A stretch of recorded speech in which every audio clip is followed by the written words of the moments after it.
जय हिंद।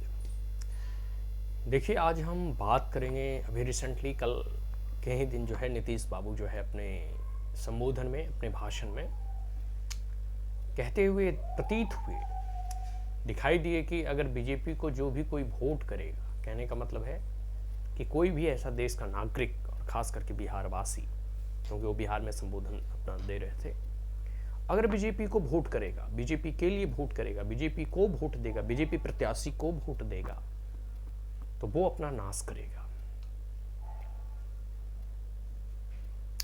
नीतीश बाबू लगता है ना कि ऐसे भी तो उनकी अब कह सकते हो कि पूरी की पूरी राजनीतिक समय अब खत्म ही हो चुका है। अब वो राजनीति में चंद दिनों के मेहमान हैं, तो जाते जाते जो है अपनी जो भी बची खुची इज्जत है उसे भी मटिया मेट करके जाना चाहते हैं।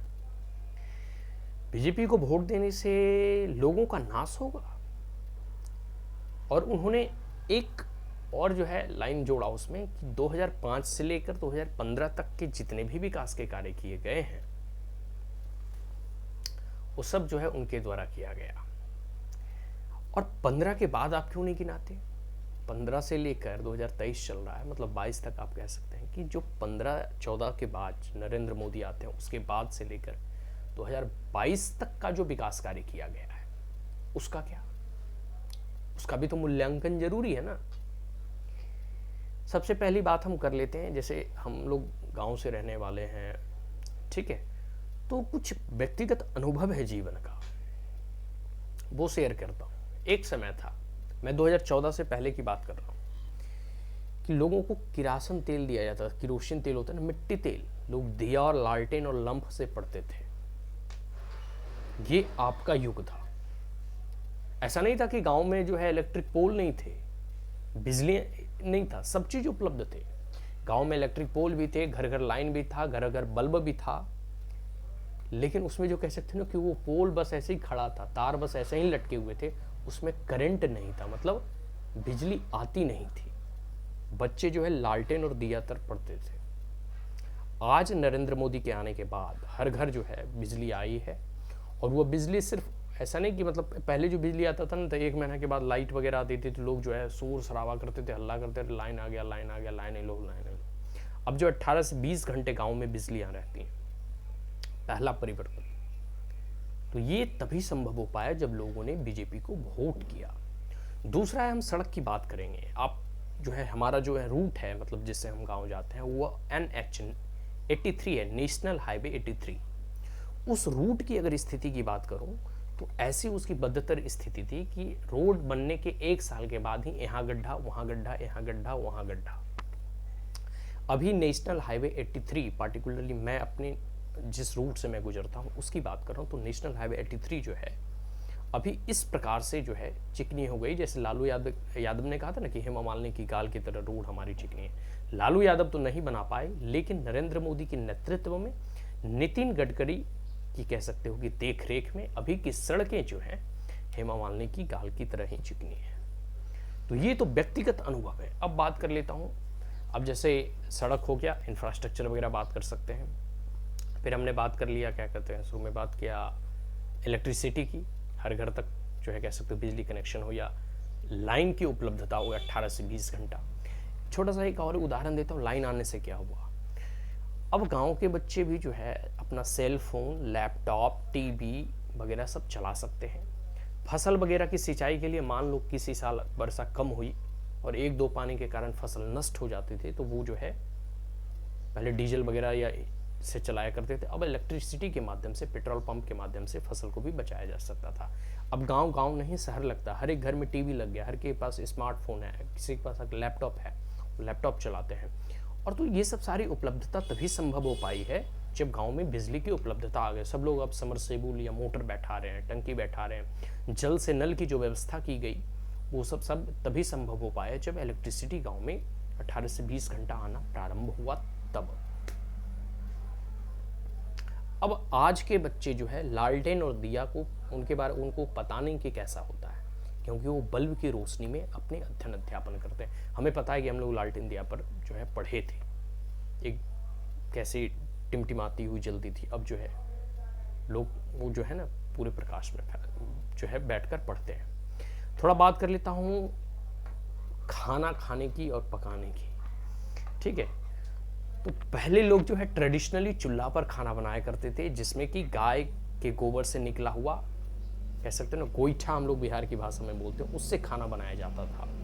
शाम के समय बहुत धुआं होता था, उससे खास करके महिलाएं बहुत प्रभावित होती थी, उनकी आंखों की रोशनी चली जाती थी, पूरा घर जो है धुआं धुआं, पूरा वातावरण जो है धुआं होता था, लंग्स वगैरह फेफड़े में जाते थे, कई प्रकार की अस्थमा वगैरह बीमारियां वगैरह उनसे फैलती थी।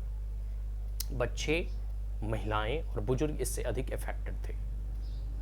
आज जो है उज्ज्वला योजना के तहत जितने भी बीपीएल कार्ड धारक हैं उनको तो गैस मिला ही, साथ साथ जो गैस की उपलब्धता है कि जैसे देखिए आपके पास पैसा है लेकिन गैस ही नहीं है, आपके पास पैसा है लेकिन मतलब बिजली बिल आप देने को तैयार हैं लेकिन आपके पास बिजली ही नहीं। एसेसिबिलिटी होनी चाहिए। देखो अफोर्डेबिलिटी एक अलग चीज़ है लेकिन एसेसिबिलिटी भी बहुत बड़ा फैक्टर प्ले करता है। तो बिहार में एक समय ऐसा था कि लोग गोईठा पर खाना बनाते थे, आज गैस पर बना रहे हैं, भले वो 1000 हो गया लेकिन गांव में गाड़ियां आती हैं, घर पहुंचा के जाती है, हम पैसा पे करते हैं और हम जो है गैस पे खाना बनाते हैं।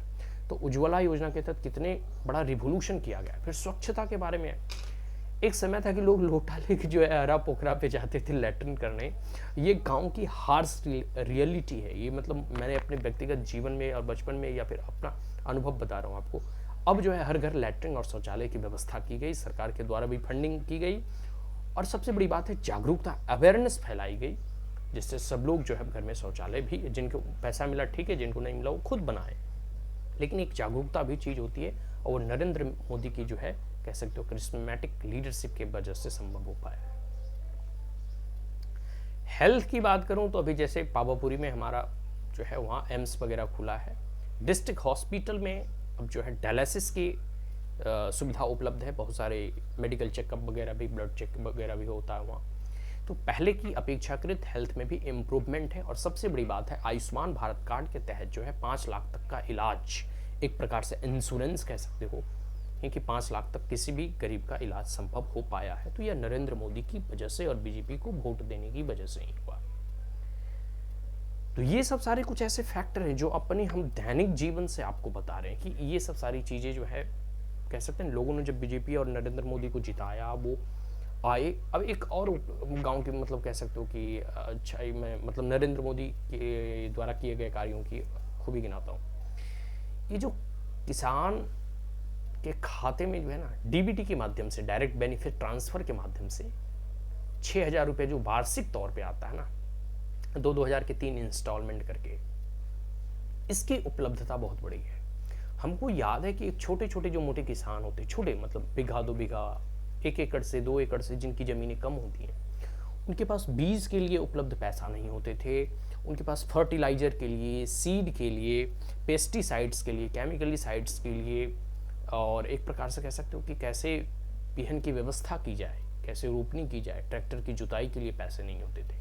लेकिन वो 2-2 हज़ार करके 3 इंस्टॉलमेंट में आना, और हमें लगता है कि अगर जिसके पास बीघा 2 बीघा या फिर 3 बीघा 4 बीघा है तो अगर 6,000 भी आ जाता है तो बहुत बड़ा मदद मिल जाता है। उससे आप सिंचाई करवा सकते हैं, ट्रैक्टर की जुताई करवा सकते हैं, कम से कम बिहन तो लाइए सकते हैं, बिया वगैरह लाइए सकते हैं। तो कहने का मतलब ये हो कि इतनी बड़ी जो है डायरेक्ट लाभ मिला। एक समय था कांग्रेस का जिसमें कि राजीव गांधी ने कहा था कि 1 रुपया भेजते हैं तो किसान जो लाभार्थी को 25 पैसा ही मिलता है। अब डीबीटी के माध्यम से, डायरेक्ट बेनिफिट ट्रांसफर के माध्यम से 1 रुपये जो है किसानों के खाते और अकाउंट में डायरेक्ट जाता है। ऐसे कई सारे स्कीम्स जो है मोदी गवर्नमेंट के द्वारा चलाए जा रहे हैं। अब देखो, वन नेशन वन राशन के माध्यम से आप कहीं भी अगर हैं, ऐसा लेबरर्स के तौर पे काम कर रहे हैं, कॉन्ट्रैक्ट वर्कर्स के तौर पे काम कर रहे हैं, तो आपका जो है खाने का जो अन्न है वो उपलब्ध आपको जो है कहीं भी हो जाएगा, ऑल ओवर इंडिया आप कहीं भी हैं तो ये सब सारे बेनिफिट बीजेपी और मोदी गवर्नमेंट के आने के बाद मिला है। इसके बाद की बात करूं तो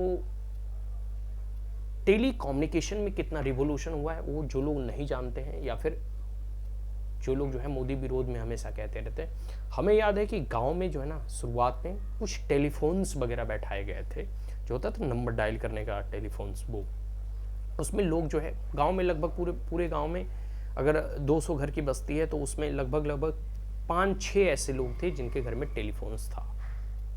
टेलीफोन के तार वगैरह बिछते थे, चूहा वगैरह काट देता था, महीनों 2 महीना नहीं चलता था, वो खत्म हो जाता था।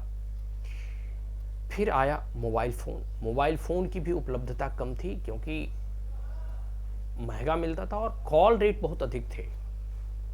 मोदी जी के आने के बाद और जियो लॉन्च होने के बाद अभी आप अनलिमिटेड कॉलिंग करते हैं बिना मिनट देखे। पहले 1 मिनट में 1 रुपया कटता था।